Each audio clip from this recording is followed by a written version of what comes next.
natural gas filling stations are more common, you might not be surprised to hear that, in the Bay Area than in other parts of the country.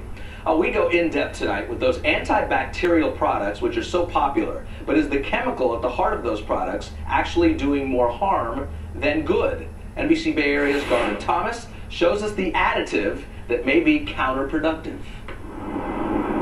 It is a dirty, germy world out there. Which is why John Colucci always carries protection. When I'm going out for the day, I typically have some antibacterial wipes with me. I have some Clorox wipes just to clean like a surface. Probably some Lysol, mini Lysol with me. Some hand sanitizer. Now, other than being with Colucci 24/7, there is one other thing all these products have in common.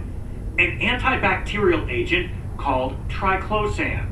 Originally developed in the 70s for use in hospitals, triclosan has been making its way over the years into more and more consumer products, from hand soap to deodorant to toothpaste and beyond. Triclosan is in many things, and is one thing Colucci actually looks for on the ingredient list. From personal experience, it works. I mean, I haven't gotten sick in 2 years, although I might jinx myself now by saying that. Who knows if he'll get sick, but one thing does seem apparent. Products with triclosan could soon be harder and harder to find. We've definitely seen companies moving away from triclosan. Carolyn Cox is research director for Oakland's Center for Environmental Health. She says as the use of triclosan has intensified, so has interest in it by scientists. Testing has discovered triclosan in our water supply, in our bodies, even in breast milk. And in animal testing, triclosan has been linked to thyroid and reproductive problems. If it does it in laboratory animals, that gives us a clue that it's something that we really need to be careful about. And it seems companies and the government are taking notice. The FDA recently announced it will take another look at the safety of the chemical, and the makers of Colgate say they are right now looking for an alternative to triclosan for their product. Cox says there are two things consumers should take away from all of this. First, she says research has proven that washing with simple soap and water is just as effective in getting rid of germs as using an antibacterial agent.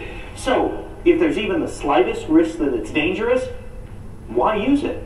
The other lesson from this case, Cox says, is that once again, research is being done and questions being raised after a product has been in widespread use for years. I think to a lot of people it would make a lot more sense to flip that around, and before we put them on the market, that we would do the testing. Of course, not everyone is anti this antibacterial. I think it's all about consumer choice. I mean, if I want to use a product and I'm comfortable with that, then that's fine. It just seems they may have to look harder to find it in the future. Garvin Thomas, NBC Bay Area News. And one more thing, the overuse of antibacterials is contributing to the rise of superbugs, bacteria that cause infections resistant to treatment. Okay, with all that said, let's bring in Jeff Ranieri now. I thought I misheard you. Did you say